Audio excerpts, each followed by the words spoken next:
makanan, berupa pakaian, karena sebaik-baiknya bekal dalam mengerjakan ibadah haji adalah bekal yang cukup. Tapi ini bisa dipraktikkan pada konteks nasihat kepada orang Islam, para jamaah sholat Jumat. Ya, di dalam mengarungi dunia menuju akhirat, kalian supaya membawa bekal, karena sebaik-baiknya bekal menuju akhirat adalah ketakwaan. Wa'lamu, dan mengetahuilah kalian, anna asdaqal hadithi, sesungguhnya lebih benarnya cerita, iku kitabullah, kitabnya Allah, yaitu Al-Quran. Ketahuilah, sesungguhnya lebih benarnya cerita itu adalah kitabnya Allah, Al-Quran. Ya, apapun yang Allah ceritakan di dalam Al-Quran itu benar, itu nyata apa adanya. Yang cerita yang sudah terjadi ya betul-betul kejadiannya seperti itu. Contohnya cerita tentang Allah menciptakan langit bumi, ceritanya Nabi Adam, ceritanya Nabi Nuh, cerita-cerita sebelum Allah menurunkan Al-Quran kepada Nabi Muhammad. Iya, betul-betul kejadiannya seperti itu. Kalau cerita yang akan datang tentang alam kubur, tentang hari kiamat, tentang akhirat, ya nanti akan betul-betul terjadi seperti itu. Wa khairal huda wa khairal hadi, dan sebaik-baiknya petunjuk iku hadiyu Muhammadin, petunjuknya Nabi Muhammad sallallahu alaihi wasallam. Sebaik-baiknya petunjuk adalah petunjuknya Nabi Muhammad sallallahu alaihi wasallam. Petunjuk itu ada 3. Yang pertama adalah hidayah keimanan, hidayatul iman, dan itu hanya Allah yang punya hak untuk memberi. Yang kedua adalah hidayatul dalalah, petunjuk berupa contoh ibadah sunnah Nabi. Yang ketiga adalah hidayatul gharizah, petunjuk berupa naluri makhluk untuk mendapatkan bisa mencari rezekinya, untuk berlindung dari musuh-musuhnya. Nah, yang dimaksud sebaik-baiknya petunjuk di sini adalah sebaik-baiknya petunjuk ibadah atau contoh ibadah itu adalah petunjuk ibadah, contoh ibadahnya Nabi Muhammad sallallahu alaihi wasallam. Wa syarrul umuri, dan sejelek-jeleknya beberapa perkara, maksudnya perkara agama, iku muhdatsatuha, barunya perkara.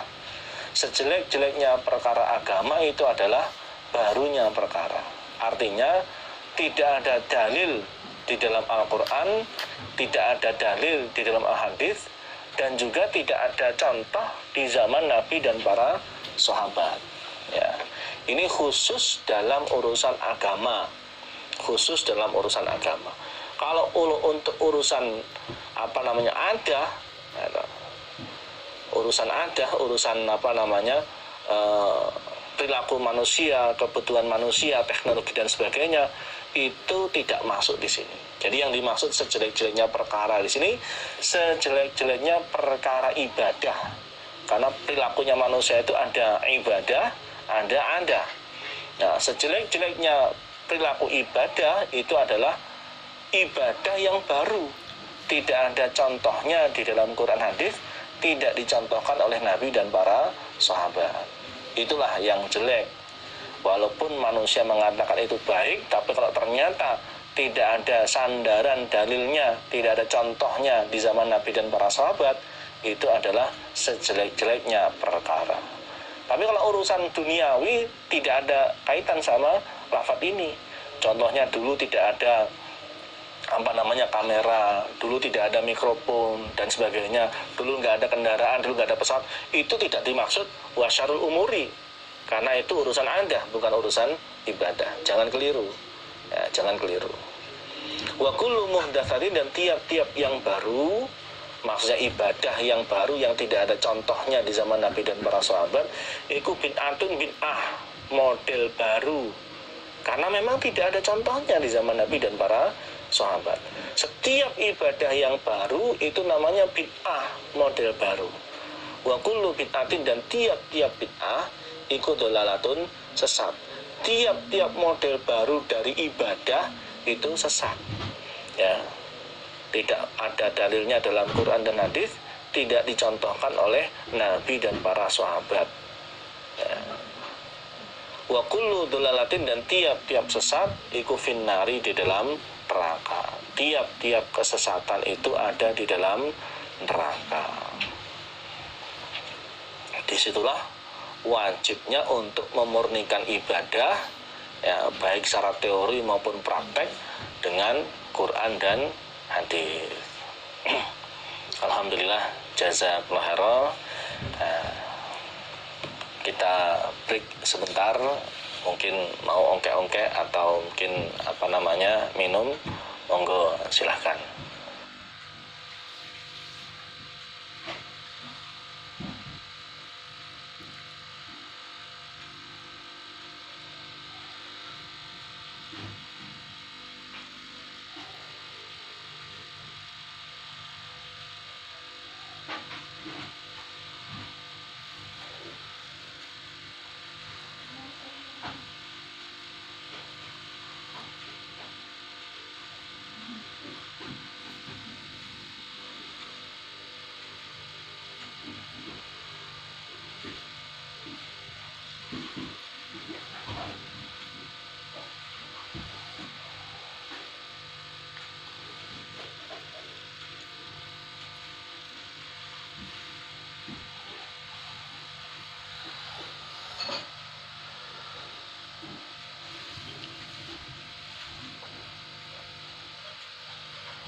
Baik, istirahatnya cukup, kita lanjutkan kembali. Waalaikum, dan menetapilah kalian bil jamaati, pada jamaah.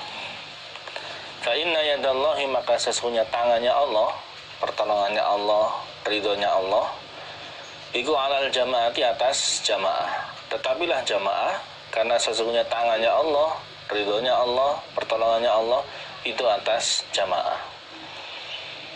Waman, dan barang siapa syadda, yang keluar dari jamaah, baik dia menyatakan sudah keluar dari jamaah atau mengerjakan sesuatu yang menyebabkan dia sudah dihukumi keluar dari jamaah. Contohnya sudah sengaja tidak taat, sengaja untuk berbuat maksiat. Syadda, maka keluar dia ilan nari, menuju neraka. Barang siapa yang keluar dari jamaah, maka dia keluar menuju neraka. Wa'lamu, dan mengetahuilah kalian, annakum, sesungguhnya kalian, wa, dan besok, yaitu di hari kiamat, baina yadayillahi, di depannya Allah, iku mauqufuna, orang-orang yang diberhentikan, wa bi'amalikum, dan dengan beberapa amalan kalian, iku majziyuna, orang-orang yang dibalas,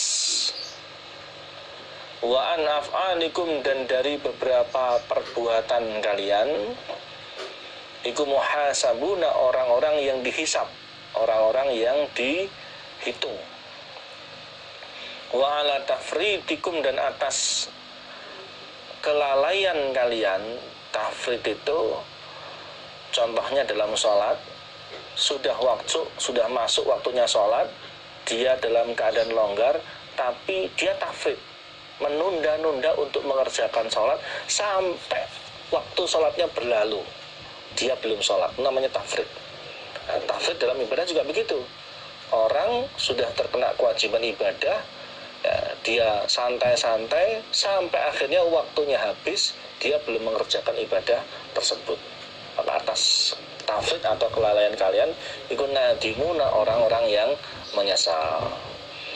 Dan ketahuilah, besok kalian akan dihentikan di hadapannya Allah, dan akan dibalas atas amalan kalian, dan perbuatan kalian akan dihisab, dan kalian akan menyesal atas kelalaian kalian. Wa saya'lamu, dan akan mengetahui siapa alladzina, orang-orang, Zalamu yang aniaya mereka, yaitu orang-orang yang kafir, orang-orang yang ahli maksiat, ayyamun qalbin, pada manakah tempat kembali, yan qalibuna, akan kembali mereka. Dan di saat itu orang-orang yang aniaya, orang-orang yang di dunianya mereka kafir, orang-orang yang di dunia mereka fasik, akan mengetahui mereka akan kembali kemana. Karena besok di akhirat orang akan menerima buku amalannya itu, ada yang dia terima dengan tangan kanan, ada yang dia terima dengan tangan kiri. Orang-orang yang menerima buku amalannya dengan tangan kiri, dari catatan yang ada di dalam buku amalnya itu, dia sudah bisa mengetahui dia nanti akan menjadi penghuni surga apa penghuni neraka, yaitu mereka akan masuk ke dalam neraka. Tsumma lamu, kemudian mengetahuilah kalian, annallaha, sesungguhnya Allah, subhanahu, maha suci Allah, wa ta'ala, dan maha tinggi siapa Allah, iku amarakum, telah perintah siapa Allah kum, pada kalian, biamrin, dengan perintah suatu amalan, bada'a, maka memulai siapa Allah, fihi, dengan perintah, binafsihi, dengan dirinya Allah. Ketahuilah bahwa